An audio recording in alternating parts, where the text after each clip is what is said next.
阿夫迪夫卡战况好转，乌军打击俄后方指挥中心，俄本土空军基地遇袭，一架苏34轰炸机受到损坏。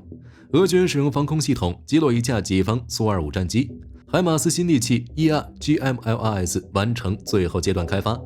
朝鲜发射弹道导弹，多艘美潜艇访韩。以军曝光迄今为止哈马斯最大的地道。美日意签署一份国际条约，合作开发新一代战机，舍弃 F-15与台风。沙特最终选择阵风。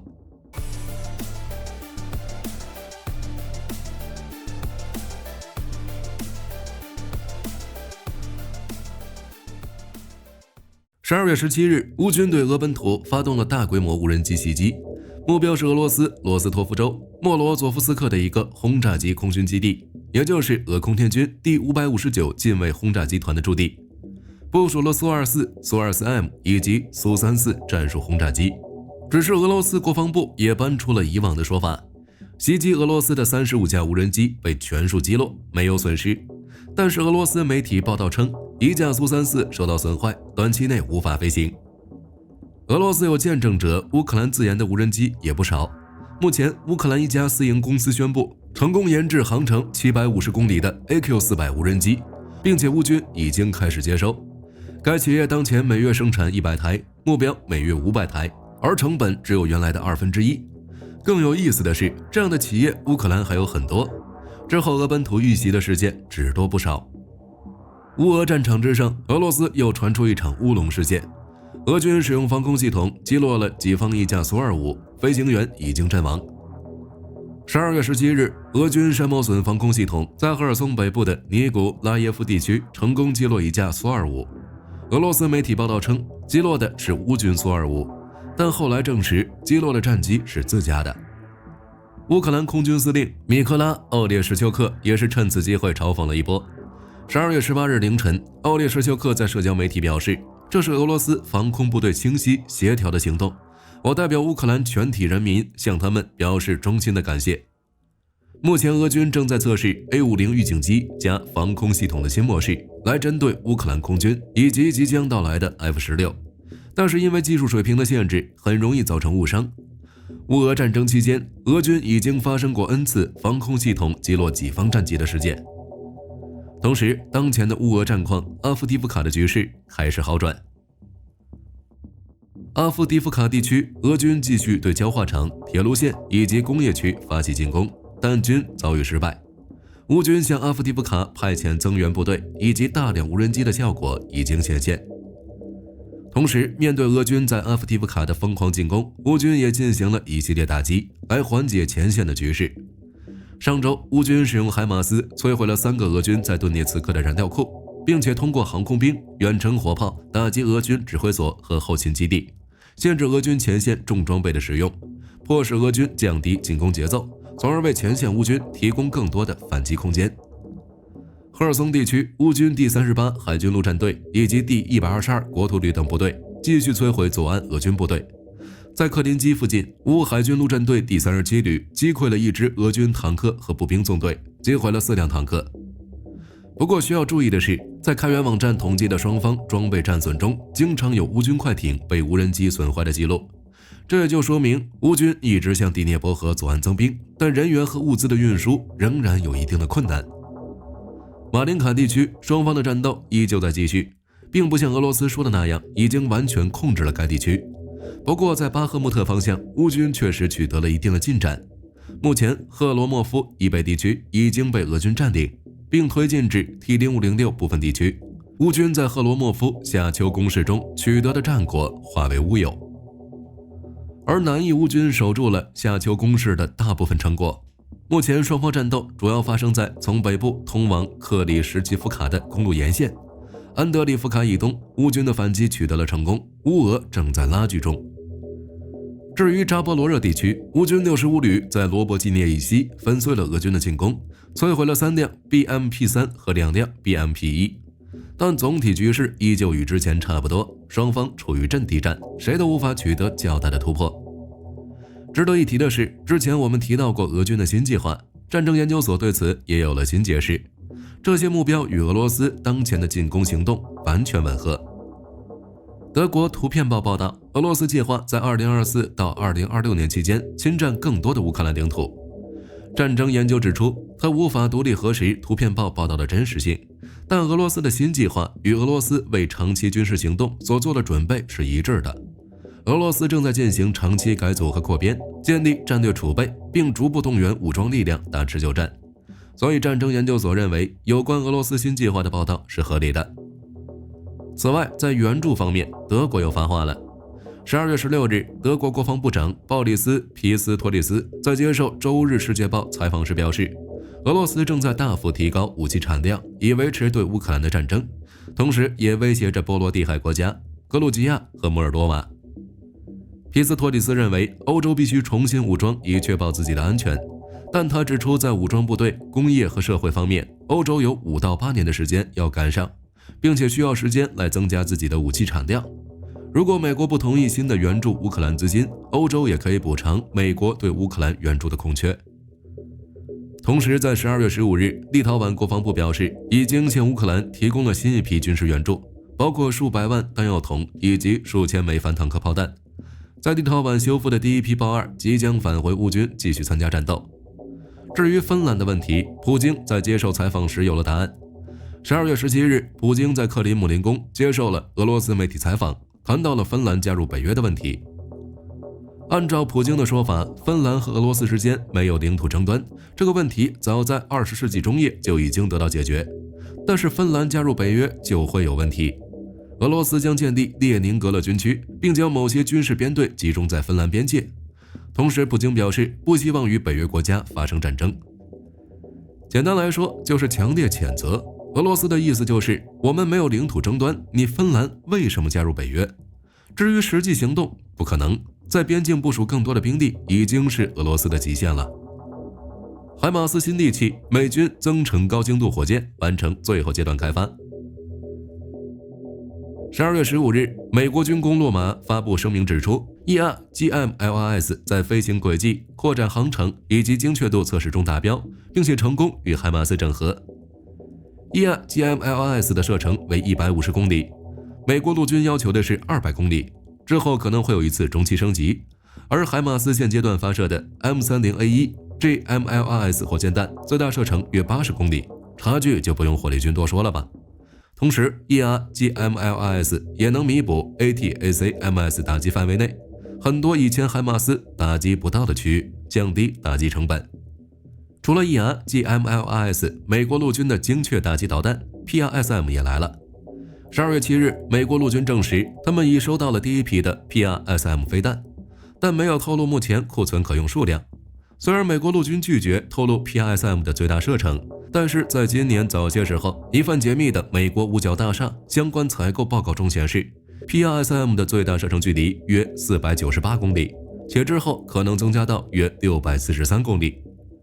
同时，五角大楼也正与洛马、雷神、诺格签约，开发 PRSM 的第4增程版，射程将一举突破1000公里，达到中程弹道导弹的标准。据朝中社19日报道，朝鲜进行了火星炮18洲际弹道导弹的发射训练。为此，朝鲜劳动党总书记、国务委员长金正恩亲自到现场进行了观摩，并在结束后表示，此次行动再次显示了朝鲜的强硬应对意志和绝对实力，向敌对势力发出明确信息。报道称，此次发射的导弹上升高度为6500多公里，飞行距离1000多公里，飞行时间4415秒。导弹最后准确落入朝鲜东部公海目标水域。虽然朝中社的报道没有提及发射的具体时间和地点，但韩联社援引韩国联合参谋本部的消息，报道称，韩军方发现朝鲜18日上午从平壤一带向东部海域发射了一枚导弹，疑似洲际弹道导弹。而朝鲜之所以要进行洲际弹道导弹训练，是因为朝鲜方面觉得美国向朝鲜半岛部署的核动力潜艇严重威胁朝鲜及地区安全环境，所以才采取了强有力的警告性回应措施。但美韩方面却不这么认为，由于担心朝鲜发射洲际弹道导弹引发恐慌，所以美国才加强了在韩国舰队的部署。据韩联社12月17日报道，韩国国防部表示，美国弗吉尼亚级攻击型核潜艇密苏里号17日抵达韩国，并已进入了釜山一处重要的海军基地。这已经是近期美国派遣来的第2艘核潜艇。上个月22日时，美国洛杉矶级攻击型核潜艇圣飞号就已抵达韩国济州岛海军基地进行了部署。对此，韩国海军表示，这将进一步加强我们与美国的交流与合作，强化我们的联合防御态势。另外，据韩联社报道，韩国总统尹锡悦19日上午在龙山总统府主持召开国务会议时指出，韩美日3国已经正式启动朝鲜导弹预警情报实时共享体系，以实现对朝鲜发射导弹情报的实时共享与协同打击。据悉，通过该系统共享的情报，可推测出朝鲜导弹的发射点、飞行轨迹和预计落地点等信息。对此，韩国国防部长申元实给予了高度评价。18日，他曾表示，该系统可以全天候共享包括地面在内的所有导弹情报信息，从而获得更加充分的响应时间。此外，韩美日还制定了从明年开始实施的3方长期训练计划，旨在定期联合开展更加系统高效的训练。可能因为有此底气，尹锡悦19日强调称，朝鲜发射洲际弹道导弹是在自讨苦吃。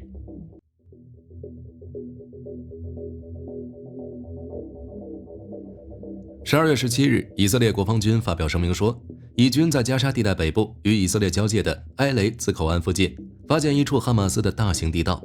这是以军迄今为止在加沙地带发现的最大规模地道。该地道距离埃雷兹口岸只有400米，长度超过4公里，最大深度约50米，一些地方可以容纳大型车辆通过。整个地道还有多个分支，安装有电力和污水处理设置以及电话等基础设施，甚至还有防止以军进入的防爆门。以色列国防军在部长阿夫加兰特视察地道后强调，这不是地道，而是一座城市，是哈马斯挖掘的城市。以色列国防军发现隧道之后，哈马斯就宣称以色列国防军来晚了，这些地道已经完成了他们的任务，目前还不清楚以色列正在考虑的计划是否也包括淹没这条地道。埃雷兹口岸由以色列国防部管理，是以色列和加沙地带之间的主要人行通道。不过，自本轮巴以冲突爆发以来，埃雷兹口岸一直处于关闭状态。不过，没有证据表明该隧道从加沙地带延伸到以色列境内。目前，以色列国防军几乎完全控制了加沙地带北部，哈马斯的管理机构已经被彻底摧毁，而针对哈马斯的行动将继续在加沙北部和加沙南部展开。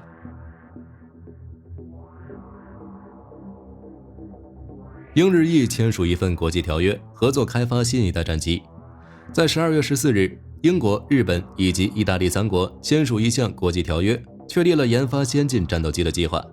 去年，3国合并各自的下一代战机项目，项目定名为全球空中作战计划，将英国主导的暴风战斗机项目与日本主导的 FX 战斗机项目结合起来，研发第6代战机，并在2035年之前完成新战机部署。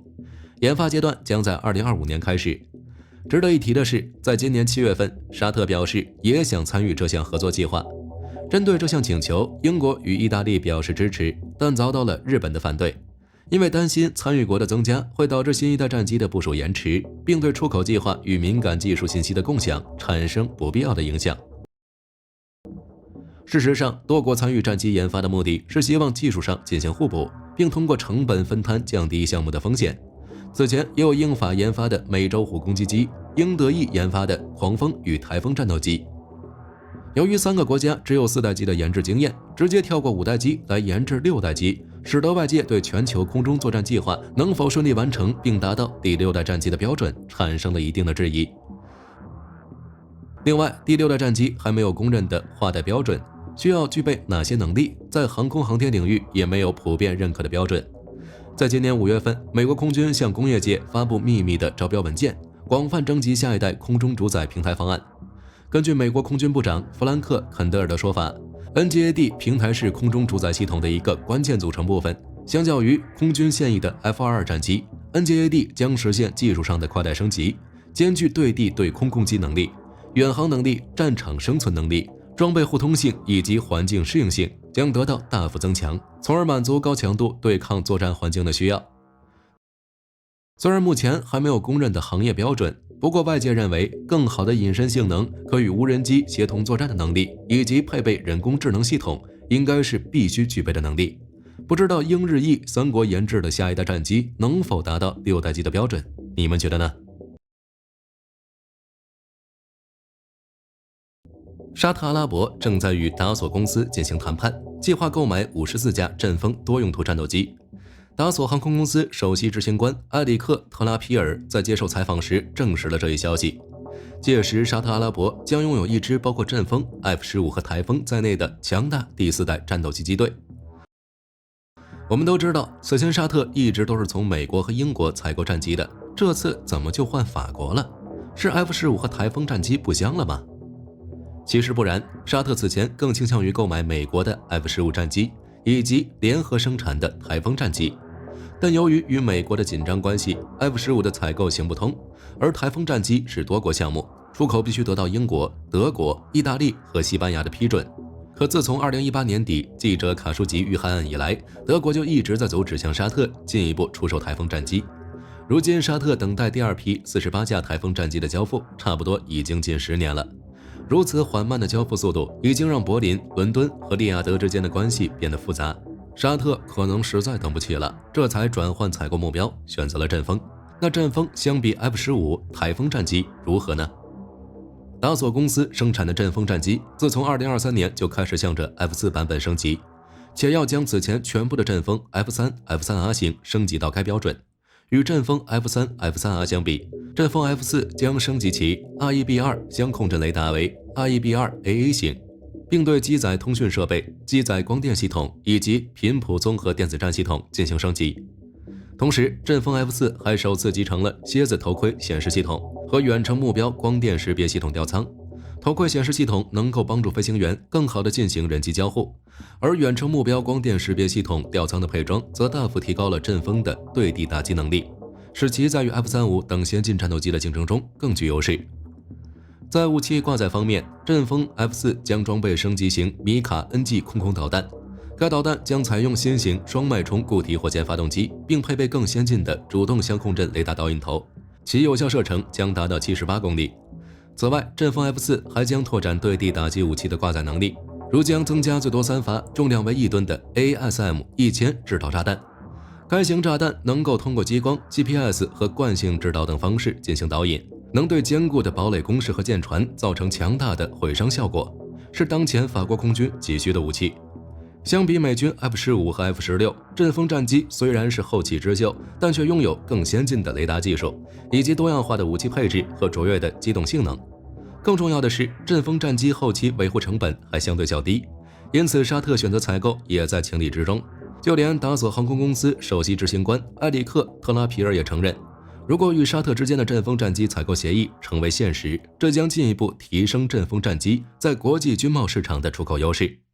要知道，在过去的几年里，阵风战机可比台风战机畅销得多，如克罗地亚和希腊已成为阵风的客户，印度尼西亚也在2022年2月签署了购买42架阵风的文件。此外，还有印度，它是阵风的早期出口客户，而现在正排队购买另外26架海军阵风 M 型，使其在航空母舰上运行。综上所述，沙特采购阵风战机，在为空军带来新的力量的同时，也能减少对美国武器装备的依赖，更好应对中东地区复杂的形势。关于本期资讯，各位有什么样的看法？欢迎在评论区讨论一下。本期影片就到这里了，我是火力军，咱们下期再见。